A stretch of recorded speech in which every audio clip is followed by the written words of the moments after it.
안녕하세요. 이정원에서 진행하는 송하의 수업 점입니다. 중국 고대 국가의 시원을 하은주로 보고 있습니다. 하나라는 정해진 공간 속에서 정착하여 살아가는 여건으로 시간의 흐름 속에 일어나는 기후변화에 맞추어 농경 문화를 구축하여 발전하였습니다. 은나라 은족은 유목민이었는데 살아가는 터전이 일정하지 않아서 새로운 공간으로 이동하는 여건 때문에 자신이 머물고 있는 공간에 대한 경험을 축적하기가 어려운 유목 문화를 구축하였습니다. 하나라는 시간에 의한 변화의 파악으로 자연에 맞추어 예측할 수 있었지만 은나라는 새로운 공간에 대한 두려움을 점을 통해서 해소하였기 때문에 그들의 유물 속에 각골문에는 점에 대한 많은 기록들을 볼 수 있습니다. 계절이 절기에 따라 움직일 때 창문을 통해 들어오는 햇빛이 움직이는 방향이 바뀝니다. 이렇게 공간이 정해지면 시간의 변화는 뚜렷이 볼 수 있게 되는 것입니다. 그래서 비교적 안정적인 농경민에게는 주역은 조언이나 처신을 배울 수 있습니다. 하지만 살아가는 공간이 이동하게 되면 새로운 것에 대한 대응이나 두려움을 신앙이나 미신, 점 등으로 그것을 해소시키는 역할을 하게 됩니다. 그래서 주역은 역동적인 유목민에게는 점서로서 기능을 한다고 할 수 있습니다. 따라서 현재 속에 살아가는 우리들은 다양한 형태로 살아가게 되는데 사람들은 누구를 막론하고 본능적으로 미래에 대한 궁금증에서 벗어날 수 없으므로 주역은 더욱 매력적인 책입니다. 이번 시간에는 세상에 나온 어린 몽을 스승의 도로서 가르치는 몽개를 이어서 아직은 어려서 길러야 하기 때문에 수천수 괴의 전반적인 의미를 설명해 드리도록 하겠습니다. 다섯 번째, 수천수 괴의 괴상을 보면 상계인 외계에 자리 잡은 육감수 감계는 복희 8계에서 여섯 번째 괴이고 험하다고 하는 감계로 물을 의미합니다. 괴 이름은 감입니다. 하괴인 4꾀에 있는 것은 일천건계로 복희 8계에서 첫 번째 괴로서 건계의 3개의 효가 모두 양효로서 굳세다 하여 굳셀 건으로 하늘을 뜻합니다. 괴의 이름은 건입니다. 소성계 감계와 건계가 상계는 수, 하계는 천으로 대성계 모양을 갖추니 수천수 괴라고 부릅니다. 수천수 괴를 중심으로 여러 가지 괴상과 유기적인 관계를 유추할 수 있는데 다음과 같습니다. 먼저 수천수 괴와 짝을 이루는 괴, 즉 대칭으로 뒤집어 놓은 종괴는 천수송괴가 됩니다. 먹을 것이 생기면 그것을 다투게 되는 의미를 가지고 있습니다. 또한 수천수 괴의 음양이 모두 변하면 화지진괴가 되는데 새벽을 지나야 땅 위에 태양이 떠올라 앞으로 나아가듯이 기다렸다가 나아가야 하는 수천수 괴와 그 의미를 함께합니다. 수천수 괴의 혹괴는 외혹괴 삼리화와 내혹괴 이택택괴로 이루어진 화택규괴입니다. 화는 불로써 위로 타오르고 연못은 아래로 고여서 서로 어긋나 있는 상태가 화택규이니 먹고 마시면서 기다릴 때 생길 수 있는 욕심, 즉 어긋나기 쉬운 마음을 경계하는 것입니다.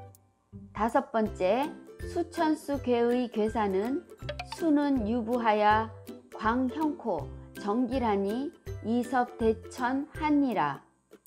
수는 믿음이 있어서 빛나고 형통하고 바르게 하며 기라니 큰 내를 건너미 이로우니라 라는 뜻입니다. 자연의 물상으로 하늘의 위에 물이라 함은 수증기가 모인 구름이라고 할 수 있는 것입니다. 그것이 비가 되어서 땅 위에 많은 생명체를 길러내는 것입니다. 그러므로 수천수 괴의 전반적인 의미는 구름이 하늘 위에만 있으니 비 오기를 기다리는 동안 주변의 사람들과 음식을 나누면서 여유있게 때를 기다리는 데 있습니다. 마치 어린아이가 잘 먹고 잘 자라야지만이 어른이 되고 어른으로서 큰 일을 하게 될 수 있기 때문입니다. 수자를 보시면 비우자에 이자는 문장을 이어주는 접속사로 하늘에서 땅으로 이어져 내리는 글씨로 연상하시면 됩니다. 새의 날카로운 발톱 사이에 알을 부화시키는 과정이 이 부자인데 어린 새끼를 해치지 않는다는 믿음이 있는 것입니다. 정성스러운 마음으로 아무런 동요 없이 강건한 자세로 위험이 제거될 때까지 기다린다면 위험에 빠질 염려가 없는 것입니다. 여기서 광형이라는 것은 밝은 지혜가 있어야지만이 기다릴 수 있는 것입니다. 정길이라는 것은 굳게 지켜나가는 자세로 바르게 하는 것이 길하다라는 뜻입니다. 상꾀에 있는 감꾀는 험한 것이라고 하였지만 하꾀의 건꾀가 강건한 기상으로 그 험한 속을 극복하여 헤쳐나가는 궤상입니다. 그래서 이섭대천은 비록 큰 강물이 앞에 가로막혀 있어서 험난하지만 강건하고 굳센 자세로 나아가는 것이 중요한 것입니다. 주역점에서 수천수 괴의 통변은 일진 정도의 가벼운 점을 보았을 때는 먹을 일도 생기고 즐겁게 보내겠다라고 볼 수 있습니다. 막연하게 묻는 점이라면 집안에 좋은 일이 있으면 자연히 사람들이 모여들고 많은 음식을 나누게 되는 것이니 좋은 궤를 받은 것으로 말할 수 있습니다. 구체적으로 묻는 점에는 구름이 모여야 비가 오듯이 때를 기다려야 하는 어려움을 반드시 알려주어야 하고 기다림 끝에 희망적인 결과를 기대할 수 있다고 통변할 수 있습니다. 수천수 괴의 궤상을 보고 공자는 상활, 운상 어천이 수이니 군제 이하야 음식 연락 하나니라. 구름이 하늘에 올라가는 것이 수이니 군자가 이로써 마시고 먹으며 잔치를 벌여 즐기나니라 라고 하였습니다. 여기서 음은 마신다는 뜻으로 상꾀의 감꾀를 의미하고 식은 입으로 먹는 것이기 때문에 내 혹괴의 택의 궤상에서 글씨가 나온 것입니다. 외혹괴 리의 궤상으로 밝고 환하여 즐거운 가회를 하는 것이 연락하는 것입니다. 태어나 어린 모든 생명체가 자라서 세상으로 나아가 이섭대천하려면 몸과 마음을 음식으로 힘을 기르고 편안한 마음으로 때를 기다리는 것입니다. 이것이 수천수궤에서 배울 수 있는 교훈입니다. 좌전과 국어에 기록되어 있는 춘추 시대의 태사들은 점을 쳐서 얻은 궤효사와 궤상, 궤명을 중요한 판단 요소로 여겼습니다. 그래서 궤상과 궤명을 보는 것인데 반드시 역전이나 단, 상, 설괴에서 정리된 궤상으로 잘 활용해야 합니다. 궤명의 뜻 또한 아무렇게나 만들어 사용할 수 없는 것입니다.